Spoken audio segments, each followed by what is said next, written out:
वो वो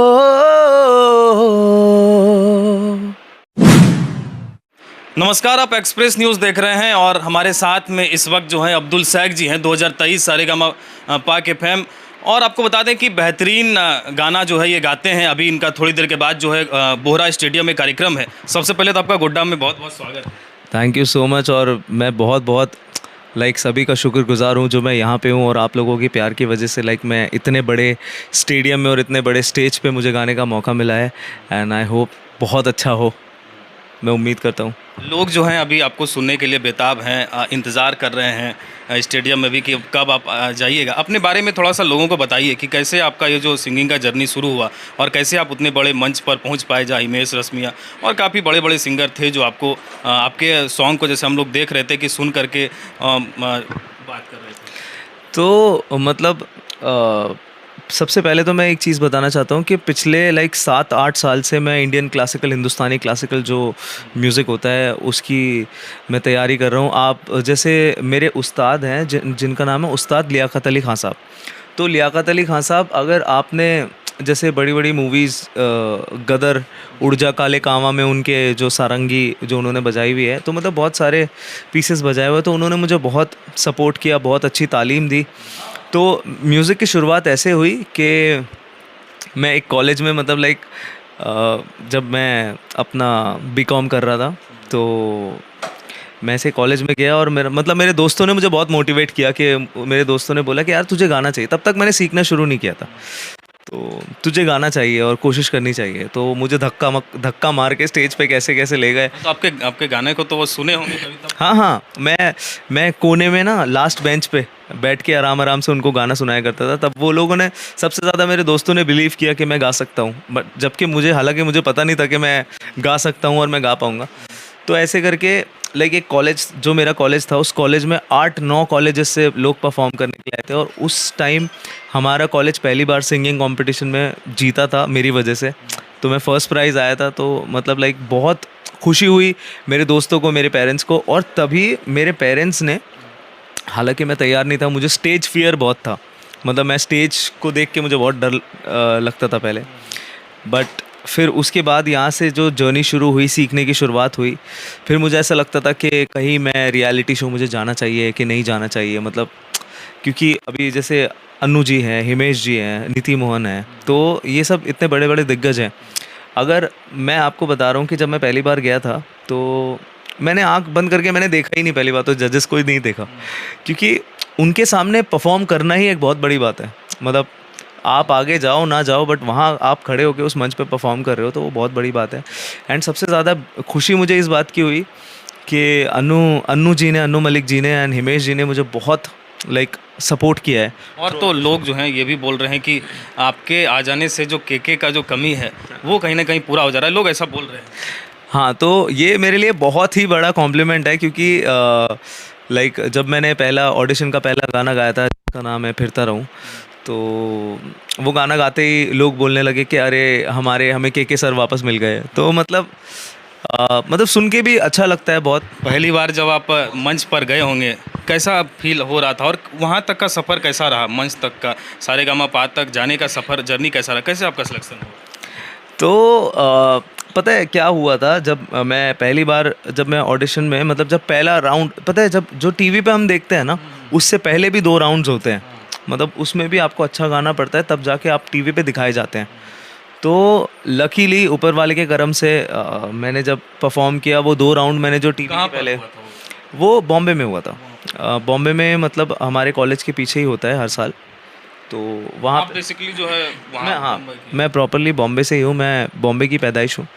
और जब ये हुआ तो मैंने घर पे नहीं बताया कि मैं ऑडिशन देने जा रहा हूँ, क्योंकि मुझे ऐसा लगा कि कहीं मैं अपने माँ बाप को बता दूँ और मेरी माँ बाप को बहुत ज़्यादा उम्मीदें हो जाएं मुझसे, अगर मैं ना सिलेक्ट हुआ तो वो एक वो तकलीफ़ होती है। तो मैंने ये सोच के मैंने बोला था कि चलो मैं कोशिश करूँगा, देखा जाएगा, ऊपर वाला साथ है और मैं अपनी पूरी जी जान लगा दूँगा।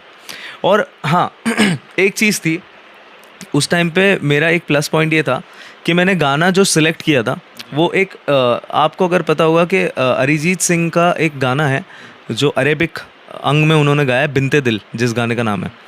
तो ऐसा हुआ था, जब मैं वो गाना गाने के लिए आया तो उन्होंने बोला कि ये गाना कोई गाता नहीं है, आप गा लोगे? तो उन्होंने मुझसे पूछा, उन्होंने मुझे इत्तला किया कि आप देख लो, आप गाओगे तो आप देख लो, वरना अभी भी टाइम है, आप गाना चेंज कर सकते हो। मतलब इतना डिफ़िकल्ट सॉन्ग है। तो वो गाना मैंने गाया, तो वहीं से ही मतलब लाइक मेरा सिलेक्शन हुआ और फिर मुझे ये के सर का गाना गाने का मौका मिला और सभी लोगों के दिल में जगह बनाने का मौका मिला। एंड ये बहुत ही, मैं ऑनेस्टली आप सभी को बताऊंगा कि ये बहुत ही मुश्किल रहा है मेरे लिए। हर एक परफॉर्मेंस में मतलब मैंने अपनी जी जान लगाने की कोशिश की है, चाहे जब मिथुन दा आए थे, मिथुन दा का गाना, फिर उसके बाद सनी पाजी का गाना, हर गाने को मैंने कोशिश किया कि मैं अपने रंग में और मतलब ओरिजिनल सिंगर के रंग में ढल के और अपना अंदाज़ भी रख के उसको अच्छे से गाऊं। और मुझे बहुत खुशी है कि मैं आप लोगों के दिल में थोड़ी सी एक जगह बना पाया हूं और मैं आज यहाँ पे गोड्डा में परफॉर्म करने के लिए आया हूं आप सभी लोगों के लिए। अपने बारे में थोड़ा सा, अपने परिवार के बारे में, अपने बचपन के बारे में। तो लाइक मेरे घर में लाइक मम्मी पापा और मेरी एक छोटी बहन है और एक बड़ा भाई है। और सबसे अच्छी चीज़ ये है कि बचपन से ही मतलब लाइक मतलब हमारे घर में है ना एक माहौल है म्यूज़िक का। तो मेरी मम्मी बहुत ही खूबसूरत गाती है सबसे पहले। तो अभी क्या हुआ जब मैं सारेगामा में भी था, जब सारेगामा पा में मैं था, तो जब मैंने नए गाने गाए, मैंने बहुत सारे नए गाने परफॉर्म किए। तो जब लक्ष्मीकांत प्यारेलाल जी आए शो में, तो लक्ष्मीकांत प्यारेलाल जी आए तो मुझे पुराने गाने दिए गए। तो मुझसे पूछा गया कि आप नए गाने गाते हो, आपकी आवाज़ थोड़ी नई है, आप पुराने गाने गा सकते हो? तो मैंने उनसे यही बोला कि मैंने जब म्यूज़िक की शुरुआत की तो इस म्यूज़िक की शुरुआत ही मैंने रफ़ी साहब को गा के की। रफ़ी साहब और किशोर दा मतलब मेरे बहुत बड़े आइडल रहे सबसे पहले, बाद में जो भी रहा है, लेकिन सबसे पहले रफ़ी साहब और किशोर दा रहे। तो मेरी मम्मी ने बचपन से ही लाइक वो रफ़ी साहब और किशोर दा के गाने याद करवा के उस माहौल में बिठा के उनको ढाला है हम सबको। तो लाइक बचपन से ही मेरे मॉम डैड बहुत ज़्यादा मतलब चाहते थे कि मैं म्यूज़िक में कुछ करूं।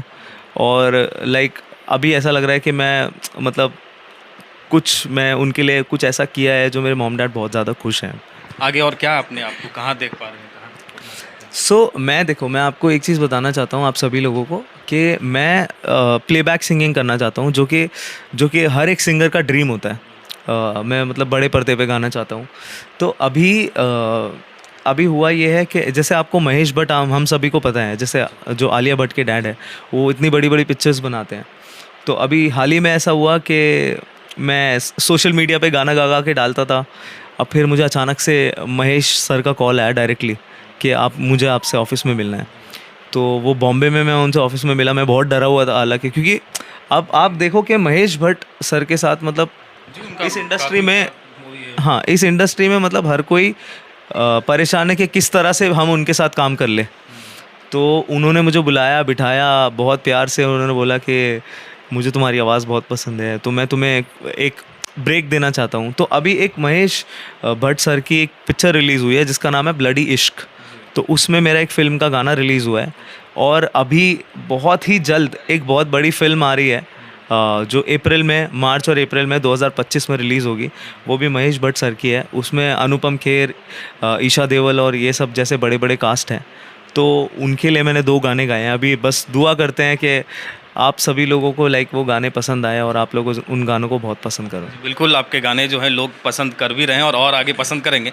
अभी जो एक अंतिम सवाल है, जो नए लड़के जो हैं, जो बच्चे हैं, जो बच्चियां हैं, जो जाना चाह रहे हैं इतने बड़े रियलिटी शो में, कैसे वो जाएंगे? आप लोग तो आपके दोस्त ने तो आपको धक्का दे करके सिंगिंग में जो है झोंक दिया, लेकिन और लोगों को आप कैसे क्या कहिएगा? सभी लोग जो है प्रैक्टिस करते हैं कि बड़े मंच पर जाएं, एक बड़ा सिंगर बने, उनसे क्या कहिएगा? कैसे उनको तैयारी करनी चाहिए? देखो मतलब ये होता है कि जैसे कि मैंने आपको बोला है कि जैसे हमारे जो जजेस हैं अभी भी लाइक अभी इस बार के जजेस थोड़े अलग है। मतलब जो उस जज पैनल पे जो बैठता है वो अपने आप में ही एक दिग्गज है। उनके सामने ही परफॉर्म करना इतनी बड़ी बात है कि आप अगर 100% आप अपनी तैयारी आपकी 100% है तो वो उस स्टेज पे जाके ऑटोमेटिकली वो कम होती है, बिकॉज कॉन्शियसनेस होता है, बिकॉज इतना बड़ा स्टेज है। तो बस मैं यही बोलूँगा कि बी फ्री, मतलब आप जितना फ्री रहोगे, जितना आप खुल के परफॉर्म करोगे, जितना आप, बस ये है कि आप अपना रियाज ना छोड़ें।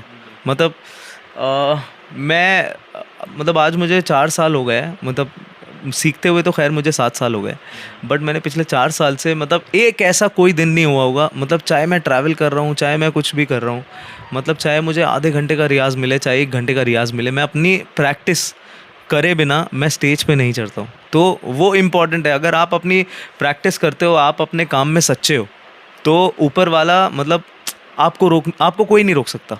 बस ये है कि आप अपने काम में सच्चाई रखो और बहुत मेहनत करो। तो ये हमारे साथ में अब्दुल शेख जी थे, और जैसा कि इन्होंने बताया कि जो इस सिंगिंग जो करना चाहते हैं, जो आगे कुछ बड़ा करना चाहते हैं, उनको प्रैक्टिस जो है लगातार करनी चाहिए, और यही एकमात्र रास्ता है कि आप लगातार जो है कोशिश करते रहिए, आपको एक दिन जो है सफलता ज़रूर मिलेगी। अभी इनका कार्यक्रम है, आप लोगों ने इनको टीवी और फ़ोन में काफ़ी सुना है। बोहरा स्टेडियम में अभी इनका कार्यक्रम है गोड्डा में, और यहाँ पर अभी ये परफॉर्म करने वाले हैं। तो आप लोग भी जल्दी जल्दी वहाँ पर पहुँचिए और कार्यक्रम का जो है लुत्फ़ उठाइए। तमाम खबरों के लिए बने रहें ऐसे ही और देखते रहें एक्सप्रेस न्यूज़।